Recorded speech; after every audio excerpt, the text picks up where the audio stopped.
Hello student, welcome to class 11 accountancy and beta today we will start our new chapter double entry system. This chapter is very important for class 11th as well as for senior classes because this is the base of accounting. यहाँ पर आप accounting के rule learn करेंगे और जो आपको हमेशा काम आएंगे. तो बेटा before going to this chapter we must understand what is accounts. An account, it is a record of summarized business transaction for a person, assets or gain and loss. Simple language, you can say when all the transaction related with one person or company or assets will be recorded in one place known as the account.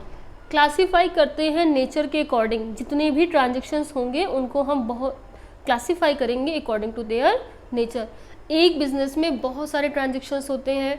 कुछ transaction purchase of goods से होते हैं, salary paid है employees को, cash withdrawal from bank, cash deposited into bank, wages paid. तो बहुत सारे transactions हैं. जब हम क्या करेंगे, सारे ट्रांजेक्शन वन नेचर के सारे ट्रांजेक्शन वन प्लेस पर रिकॉर्ड करेंगे तो उसको हम लोग क्या बोलते हैं, accounts. That place known as the account. For example, all the transaction related with cash will be recorded in cash account. All the transaction related with machinery will be recorded in machinery account. All the transaction related with expenses will be recorded in expenses account, vice versa. बेटा एक account के दो side होते हैं, left hand side always debit and right hand side always credit. Left hand side known as the debit and right hand side known as the credit. Let's see. Debit and credit. Left hand side of an account known as the debit, right hand side of account known as the credit. Classification of account. How we will classify account? There are two approaches for classification or type of account. British approach or traditional approach. And American approach और modern approach. दो categories हैं हमें accounts को divide करने की, according to British approach and according to American और modern approach. तो बेटा सबसे पहले हम पढ़ते हैं अकॉर्डिंग टू ब्रिटिश अप्रोच और traditional approach type of account. According to British approach और traditional approach accounts can be classified in following manner. Type of account, you can see this diagram. Accounts personal and impersonal, and under personal personal account, real account and nominal account. Accounts can be classified into two categories, personal and impersonal. Personal में personal account, impersonal में real account and nominal account. बेटा you can say also in this way accounts are three type according to British approach, personal, real and nominal. आप इनको तीन category में भी divide कर सकते हो. Accounts are three type, personal, real and nominal. According to British approach, accounts can be classified into personal account, real account and nominal account. बेटा इनका भी क्लासिफिकेशन होता है, बट पहले हम देख लेते हैं what is personal account. Personal account are related to any person or an organization. मतलब किसी भी बंदे का नाम, किसी भी फर्म, इंस्टीट्यूशंस हो गया, कंपनी हो गई, बैंक हो गया, ये सारा आपका क्या होगा, पर्सनल होंगे. पर्सनल में आपके नेचुरल पर्सन, आर्टिफिशियल पर्सन भी आएंगे. For example Ram account, Reliance company account, Tata company account, Reliance communication account etcetera. Real account. Account are related with the assets like building, furniture, machinery etcetera. आपने पहले भी पढ़ा होगा, मैंने बताया था आपको कि एसेट्स कौन कौन सी होती हैं. तो जितने भी एसेट्स के अकाउंट होंगे वो आपके किस में आएंगे, रियल अकाउंट में. फिर हम बात करते हैं, देखो ये आपके एग्जांपल है, land, building, machinery, goodwill, patent, cash, stock etcetera. Now we will talk about nominal account. Nominal account are related to expenses, gain and losses. यानी कि वो अकाउंट जो प्रॉफिट, गेन या इनकम से रिलेटेड होंगे या एक्सपेंसेस से, वो आपके किस में आएंगे, नॉमिनल अकाउंट में. For example rent, salary, discount, wages, travelling expenses, refreshment charges, repair etcetera. बहुत लंबी लिस्ट है. यानी कि इनकम और एक्सपेंसेस के जितने भी अकाउंट होंगे according to traditional approach none will go on the nominal account. Assets के जो भी अकाउंट होंगे हम कहाँ लिखेंगे, रियल अकाउंट में. और जो हमारे पर्सन के अकाउंट होंगे, पर्सन में भी नेचुरल और में भी आर्टिफिशियल पर्सन. बिजनेस में क्या होता है, अकाउंट्स की लैंग्वेज में नेचुरल पर्सन है, उसके अलावा business also treated as a person, company को भी एग्जिस्टेंस दी गई है एज अ आर्टिफिशियल पर्सन। तो हमारे 3 अकाउंट होंगे, पर्सनल, रियल एंड नॉमिनल। बेटा बात करते हैं टाइप्स ऑफ अकाउंट में क्लासिफिकेशन है। Personal account can be also classified natural personal account, artificial personal account and representative personal account.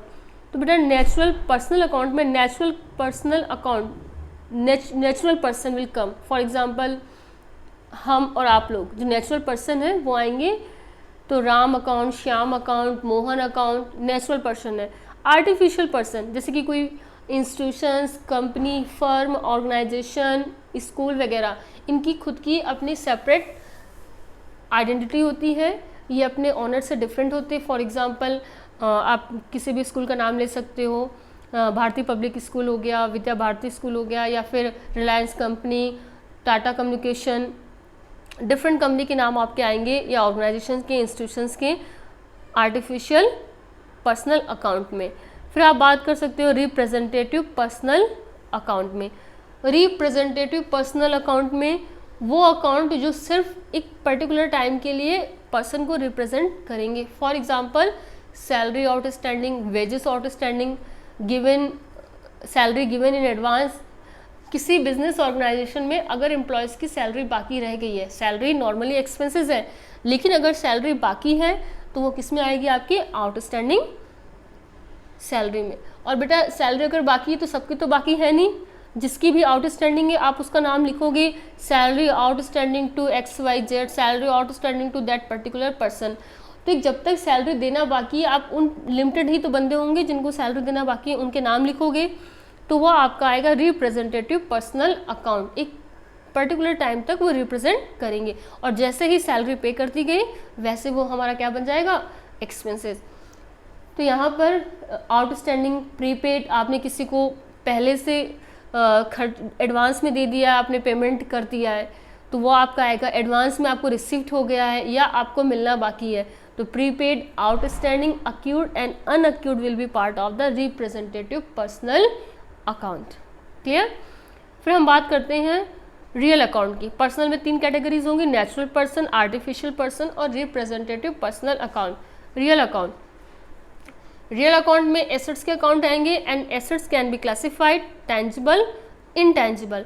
Tangible वो होती है which we can touch, which we can see, for example land, building, machinery, furniture etcetera, ये आपके tangible में आ जाएंगे। Intangible में goodwill, patent, copyright, trademark etcetera, जिनको हम टच नहीं कर सकते, जिनको हम देख नहीं सकते हैं, सिर्फ ये हमारे लिए वैल्यूबल होते हैं, फील लेकर आते हैं। फिर हम बात करते हैं nominal account. Nominal account include all the account of income as well as expenses. Business में जितने भी इनकम और एक्सपेंसेस होंगे उनको हम कहाँ पर डालेंगे, नॉमिनल अकाउंट में। फॉर एग्जांपल सेल्स हमारी क्या है, इनकम है, पैसा आ रहा है, सेल्स से हमारी इनकम आ रही बिजनेस की, कहाँ पर आएगा, नॉमिनल अकाउंट में। परचेज एक्सपेंसेस है, कैश जा रहा है, गुड्स तो आ रहा है बट एक्सपेंसेस है, कैश जा रहा है, तो कहाँ पर आएगा, नॉमिनल अकाउंट में। पहले भी आपको बताया था एक्सपेंसेस वो होते हैं जो बार बार होते हैं, और एसेट्स वो होती, एसेट्स को खरीदने में भी पैसा खर्च हो रहा है, बट एसेट्स अगर एक बार आपने परचेज कर ली तो आपको बार बार परचेज करने की ज़रूरत नहीं है। For example land, building, machinery. But expenses वो होंगे जो रिकरिंग नेचर के होंगे, बार बार within 1 year they will be repeat, कि 1 साल में वो बार बार आपके लिए रिपीट होंगे, और बिजनेस के लिए सारे के सारे एक्सपेंसेस बहुत ज़्यादा इंपॉर्टेंट होते हैं। तो नॉमिनल अकाउंट में all the expenses and income. For example expenses में purchase, salary, wages, rent paid, commission paid, travelling expenses, refreshment etcetera will come on the nominal account. तो बेटा इसी पर आपके कुछ क्वेश्चन बेस होंगे जो मैं आपको दूंगी और आप सॉल्व करना। आप एग्जांपल आप देख लो।